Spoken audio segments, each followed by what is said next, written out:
कहानी की शुरुआत में दिखता है कि एक सफेद वैन किसी बिल्डिंग के पार्किंग लॉट में आकर रुकती है। फिर गाड़ी से एक आदमी उतरता है जिसके हाथ में एक बड़ी स्नाइपर राइफल होती है। वो गाड़ी पार्क करने के लिए पार्किंग लॉट में एक कॉइन फेंक देता है और स्नाइपर राइफल लेकर अपनी पोजीशन सेट कर लेता है। स्नाइपर स्कोप में सामने एक पार्क नजर आता है जहाँ बहुत सारे लोग टहल रहे होते हैं। कुछ देर तक पूरे माहौल को गौर से देखने के बाद वो पार्क में मौजूद लोगों में से कुछ रैंडम लोगों को टारगेट करता है। अचानक वो लगातार 6 राउंड फायर कर देता है और वहाँ मौजूद 5 बेगुनाह लोगों की जान ले लेता है। मतलब एकदम पागलपन की हद तक वो सामने जो भी दिख रहा है उसे मारता जा रहा है। यहाँ तक कि एक औरत जो अपनी छोटी बच्ची को गोद में लेकर चल रही होती है उसे भी नहीं छोड़ता। मूवी की शुरुआत में ऐसा सीन देखकर जरूर तुम्हें भी अजीब लग रहा होगा, है ना? बिना कुछ बताए, बिना किसी वजह के आखिर उसने 5 लोगों को क्यों मार दिया? क्या वो पागल है या फिर कुछ और? लेकिन टेंशन लेने की जरूरत नहीं है। पूरी मूवी देखते ही तुम्हें पता चल जाएगा कि इस मर्डर के पीछे कितनी खतरनाक कहानी छुपी है। अब खबर मिलते ही पुलिस तुरंत वहाँ पहुँच जाती है और पूरा क्राइम सीन खंगालना शुरू कर देती है। इस पुलिस टीम का हेड है डिटेक्टिव एमरसन, जो कि बेहद टैलेंटेड माना जाता है। हर कोने को अच्छे से तलाशने के बाद एमरसन को कुछ अहम सबूत मिल जाते हैं। उसे वही कॉइन भी मिल जाता है जो उस क्रिमिनल ने पार्किंग के लिए फेंका था। ऑफिस जाकर जब वो उस कॉइन का फिंगरप्रिंट स्कैन करता है तो पता चलता है कि ये फिंगरप्रिंट जेम्स नाम के एक एक्स मिलिट्री स्नाइपर का है। और चूंकि ये सारे मर्डर स्नाइपर राइफल से किए गए थे, इसलिए जेम्स अब सबसे बड़ा सस्पेक्ट बन जाता है। फौरन पूरी टीम उसे पकड़ने निकल पड़ती है। उसके घर जाकर वो लोग जेम्स को बेहोशी की हालत में पाते हैं और उसे कस्टडी में ले आते हैं। उसके घर से बुलेट्स, राइफल, यहाँ तक कि वही वैन भी मिल जाती है। तो पुलिस को लगभग पूरा यकीन हो जाता है कि जेम्स ही असली कातिल है। अगले दिन जब जेम्स को होश आता है तो एमरसन उसकी इंट्रोगेशन शुरू करता है। वहाँ उसके साथ मौजूद होता है एलेक्स रॉडी नाम का एक वकील जो जेम्स के खिलाफ केस लड़ रहा होता है। एमरसन जेम्स को 2 सीधी सी बातें बोलता है, या तो वो अपना जुर्म कबूल कर ले और उम्र कैद में चला जाए, वरना सीधे उसे फांसी का सामना करना पड़ेगा। जेम्स तब उसके किसी भी सवाल का जवाब नहीं देता, बस पास रखी एक कॉपी और पेन उठाकर एक लाइन लिख देता है, गेट जैक रीचर, मतलब जैक रीचर नाम के आदमी को ढूंढ कर लाओ, तभी इस केस का असली राज खुल पाएगा।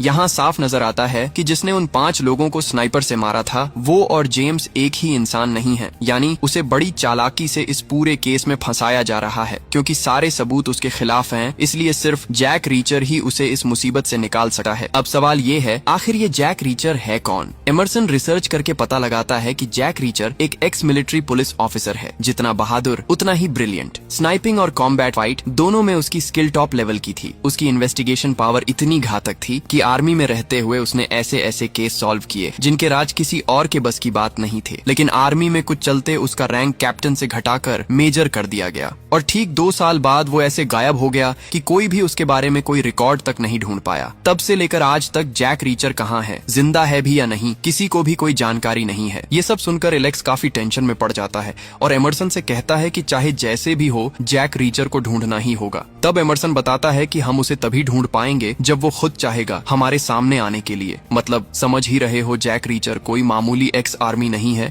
बल्कि एकदम जानलेवा लेवल का ऑपरेटिव। तभी उनकी सेक्रेटरी आकर बताती है कि एक आदमी आपसे मिलने आया है, उसका नाम है जैक रीचर। ये सुनते ही दोनों की हालत देखने लायक हो जाती है। जिसे वो लोग पागलों की तरह ढूंढ रहे थे वो खुद उनके पास चलकर आ गया। जैक रीचर अंदर आता है और बिना कोई टाइम वेस्ट किए सबसे पहले जेम्स से मिलने की इच्छा जताता है। उसे जेम्स के पास ले जाया जाता है जहाँ वो देखता है कि जेम्स बेहोश पड़ा है और पूरे शरीर पर पट्टियां बंधी हैं। रीचर पूछता है जेम्स की ये हालत कैसे हुई? एमरसन बताता है कि जब जेम्स को जेल लाया जा रहा था तो बाकी कैदियों ने उस पर हमला कर दिया और बुरी तरह पीट कर उसे कोमा में पहुंचा दिया। ये सुनते ही रीचर समझ जाता है कि यहाँ कुछ बहुत गड़बड़ है, इसलिए बिना बहस किए वो वहाँ से निकलने लगा है। लेकिन एलेक्स उसे रोक कर पूछता है, तुम यहाँ आए क्यों हो और जेम्स तुम्हारा उससे क्या रिश्ता है? लेकिन रीचर जवाब देता है कि जेम्स उसका कोई दोस्त नहीं है। एमरसन हैरान होकर पूछता है, फिर वो तुम्हारी मदद क्यों मांग रहा था? तब रीचर बताता है वो एक साइको स्नाइपर है, वरना 5 अनजान लोगों को यूं ही क्यों मारेगा। ठीक इसी वक्त वहाँ आती है हेलन रॉडन, एक लॉयर जो जेम्स बार की तरफ से केस लड़ रही है। मजे की बात ये है कि हेलन एलेक्स रॉडन की ही बेटी है। हेलन रीचर से कहती है कि वो उसके केस की एक बड़ी कमजोरी यानी वीकनेस बन सकता है क्योंकि जेम्स बार ने उसी की मदद मांगी थी। इसका मतलब रीचर जरूर कुछ ऐसा जानता है जो जेम्स को इस केस से बचा सकता है। लेकिन रीचर साफ कह देता है कि जेम्स उसका कोई नहीं है और वो यहाँ उससे मिलने भी नहीं आया था, बल्कि वो तो उसे मारकर ऊपर भेजने आया था। था। ये सुनकर हेलन के होश उड़ जाते हैं। रीचर वहाँ से निकलना चाहता है, लेकिन हेलन बहुत कोशिश करके उसे मान लेती है कि वो उसके साथ कुछ बातें डिस्कस करे। अनिच्छा के बावजूद रीचर मान जाता है और दोनों एक कॉफी शॉप में बैठकर बात करना शुरू करते हैं। हेलन केस के लिए उनकी ये पूरी बातचीत रिकॉर्ड भी करती है। रीचर अब हेलन को बताता है कि वो भी ये मानता है कि जेम्स ही असली का कातिल है। हेलन पूछती है, बिना कोई एविडेंस देखे तुम कैसे इतना श्योर हो सकते हो कि वही किलर है? तभी रीचर टेप रिकॉर्डर बंद कर देता है और जेम्स का पुराना अतीत बताना शुरू करता है। जेम्स यूएस मिलिट्री का एक बेहद खतरनाक स्नाइपर था। वो हर हफ्ते अपनी स्नाइपिंग प्रैक्टिस में 2000 राउंड एमओ खपा देता था। मतलब सोचो, अगर रोज 300 शॉट्स की प्रैक्टिस करे तो कोई भी इंसान किस लेवल का स्नाइपर बन जाएगा। उसके शॉट्स इतने परफेक्ट थे कि वो 1 माइल दूर से भी ब्लाइंड स्पॉट में टारगेट मार सकता था। वो अपनी स्नाइपिंग को लेकर इतना जुनूनी था कि हमेशा असली दुश्मनों की तलाश में रहता ताकि उनकी खोपड़ी उड़ाकर अपनी परफेक्ट शॉट फीलिंग पा सके।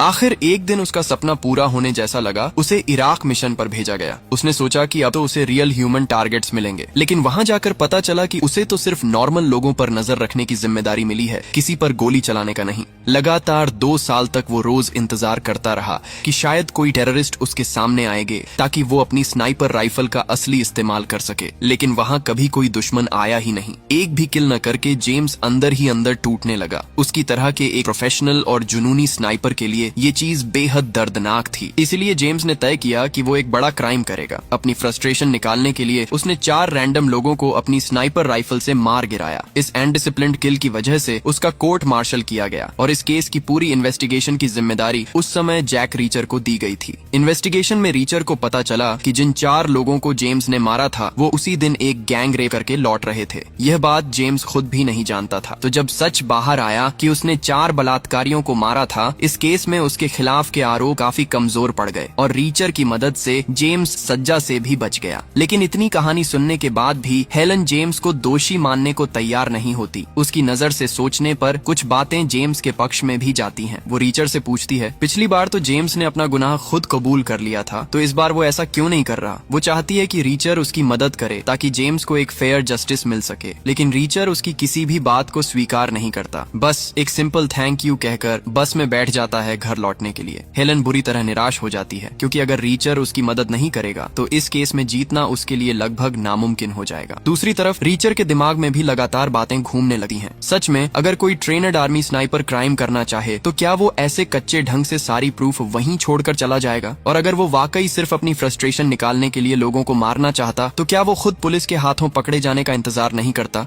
यहीं से रीचर को शक होने लगता है कि उसे भावनाओं से नहीं, ठंडे दिमाग से इस पूरे मामले को देखना चाहिए। वो अचानक बस से उतर जाता है और सीधा वापस जाकर हेलन से मिलता है। इस बार वो कहता है, मैं इस केस में तुम्हारी मदद करूंगा, लेकिन वो एक शर्त रखता है। हेलन को उन 5 मारे गए लोगों के फैमिली से मिलना होगा और उनकी पर्सनल लाइफ, बैकग्राउंड सब कुछ पता करना होगा। और अगर ऐसा लगता है कि जेम्स सच में क्रिमिनल है तो हेलन को तुरंत ये केस छोड़ देना होगा। हेलन रीचर की बात मान लेती है और इन्वेस्टिगेशन के लिए निकल पड़ती है, लेकिन उन्हें पता नहीं होता कि इतने देर से एक हिटमैन उनकी हर मूवमेंट पर नजर रख रहा है, क्योंकि असली कातिल को पता चल चुका है कि जैक रीचर इस खेल में घुस चुका है। इसलिए उन्होंने लिंस्की नाम के इस हिटमैन को हायर किया है रीचर और हेलन पर नजर रखने के लिए। अगले सीन में दिखता है कि रीचर वापस उसी क्राइम सीन पर पहुंचता है और इस बार वो पूरे किलिंग मिशन को गहराई से रिसर्च करना शुरू करता है। उसके दिमाग में कई सवाल घूमने लगते हैं, क्यों, कैसे और किसने इस हत्याकांड को अंजाम दिया। सब कुछ अच्छी तरह एनालाइज करने के बाद उसे लगभग पूरा यकीन हो जाता है कि जेम्स को इस केस में फंसाया गया है। किस वजह से रीचर इतना श्योर हुआ वो थोड़ा आगे बताऊंगा। उधर हेलन विक्टिम्स के घर जाती है, लेकिन जैसे ही वो खुद को आरोपी पक्ष की वकील बताती है, विक्टिम फैमिली उसके प्रति गुस्सा और नफरत दिखाने लगती है। ये देख हेलन बुरी तरह डर जाती है और तुरंत वहाँ से निकल जाती है। उसे पहली बार महसूस होता है कि जेम्स के लिए इन लोगों के दिलों में कितनी भयानक नफरत और दर्द भरा हुआ है। तभी अचानक उसका पिता एलेक्स रॉडिन वहाँ पहुँच जाता है और हेलन को डांटना शुरू करता है। वो कहता है कि ऐसे घर घर जाकर पूछताछ करना वकील का काम नहीं होता, ये काम झूरी का होता है। दूसरी तरफ रात में जैक रीचर कहीं बैठा फिर उसी केस पर सोचता रहता है। उसके दिमाग में एक बड़ा सवाल घूमता है, अगर कातिल कोई क्रिमिनल होता तो क्या वो पार्किंग के लिए पैसे देता? उसे तो कार के अंदर बैठकर ही शॉट लेना चाहिए था। उसी समय एक खूबसूरत लड़की सैंडी उसके सामने आती है और उसे फ्लर्ट करना शुरू कर देती है। उसके हाव भाव देखकर रीचर उसे साफ कह देता है, मेरी जेब में तुम्हें पे करने के लिए कोई पैसे नहीं है। ये बात सुनकर लड़की समझ जाती है कि उसे इशारों इशारों में रिचर्ड ने प्रोस्टिट्यूट बोलकर गाली दी है, इसलिए वो अपने दोस्तों को बुलाकर कहती है, इस आदमी ने मुझे स्लट कहा, इसे एक अच्छा सबक सिखाओ। तब रिचर्ड कहता है, ठीक है, चलो ये सबक बाहर जाकर सीख लेते हैं। इतना सुनते ही सबके सब बाहर निकल आते हैं रिचर्ड से लड़ने के लिए, पर उन्हें क्या पता कि वो किससे पंगा लेने जा रहे हैं। लड़के थे पूरे 5, लेकिन रिचर्ड कहता है, मुझे बस 3 से ही फाइट करनी पड़ेगी, क्योंकि जब मैं इस ग्रुप के लीडर को गिरा दूंगा तो अपने आप बाकी 2 भाग जाएंगे। लड़का ये सुनकर हंस देता है और फिर शुरू होती है एक खतरनाक आर्मी के साथ एक तरफा लड़ाई। सिर्फ 5 सेकंड में रिचर्ड अपनी स्किल से उनके लीडर को जमीन पर सुला देता है। ये देखकर बाकी 2 रिचर्ड पर अटैक कर देते हैं। रिचर्ड उनमें से एक का पैर तोड़ देता है और दूसरे को ऐसे मारकर जमीन पर पटक देता है कि वो दर्द से तड़पने लगता है। बचे हुए 2 लड़के फिर जान बचाकर दौड़ते हुए भाग जाते हैं,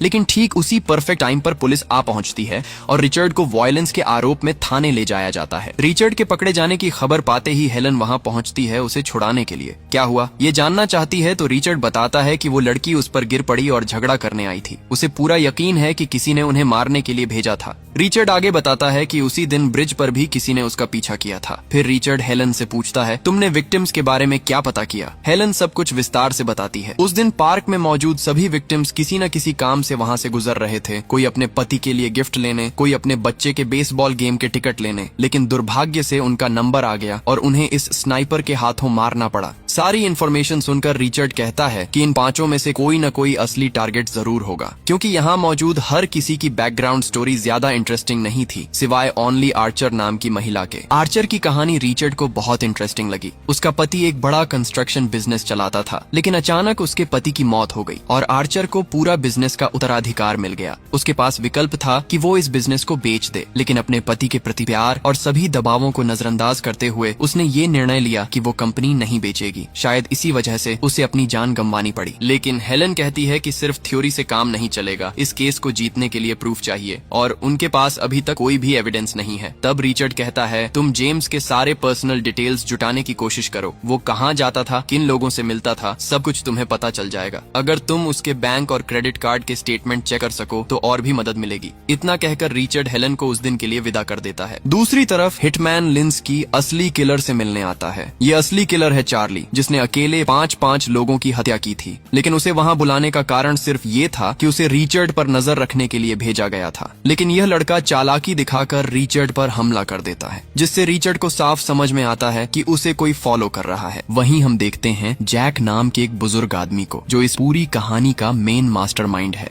लिंस्की उनके सामने अपनी गलती के लिए माफी मांगता है, लेकिन यहाँ माफी का कोई मतलब नहीं है, इसलिए उसे वहीं चार्ली नाम का स्नाइपर मार देता है। दूसरी तरफ हेलन रिचर्ड से मिलती है और बताती है कि जेम्स के क्रेडिट कार्ड से कोई खास इन्फॉर्मेशन नहीं मिली। वो एकदम शांत इंसान है, उसका कोई दोस्त नहीं और वो कभी किसी बार नहीं जाता, जिसे कहते हैं एकदम अकेला। लेकिन रिचर्ड देखता है कि कभी कभी जेम्स अपनी कार में फुल टैंक करवा लेता था। इसका मतलब है कि वो दूर किसी रेंज में जाकर शूटिंग प्रैक्टिस करता होगा, क्योंकि इतना पैशनेट स्नाइपर शूटिंग के बिना नहीं रह सकता। इसलिए रिचर्ड हेलन को कहता है कि आसपास के सभी शूटिंग रेंज की इन्फॉर्मेशन इकट्ठा कर दे। इसके बाद रिचर्ड पहुंचता है एक ऑटो पार्ट्स की शॉप में, जहां सैंडी काम करती है। वहां पहुंचते ही वह जोर देकर सैंडी के रूम में प्रवेश करता है। सैंडी उसे देखकर डर के मारे कांपने लगती है, लेकिन रिचर्ड शांत रहकर कहता है, बोलो तुम किसके कहने पर मेरे पीछे लगी थी? पहले तो सैंडी कुछ नहीं बताती, लेकिन आखिरकार वो कह देती है कि जाब नाम का एक आदमी उसे 100 देने के बदले मुझे फ्लर्ट करने के लिए कहा था। तब रिचर्ड उससे जाब का पता लेता है और सैंडी को कहता है कि तुरंत इस शहर को कुछ दिन के लिए छोड़कर चली जाए, क्योंकि वह नहीं चाहता कि इतनी प्यारी लड़की अपनी जान गंवा बैठे। इसके बाद रिचर्ड जाब के घर जाता है उसे रेड करने के लिए, लेकिन वहां पहुंचते ही उसे जाब का कोई भी अस्तित्व नहीं मिलता।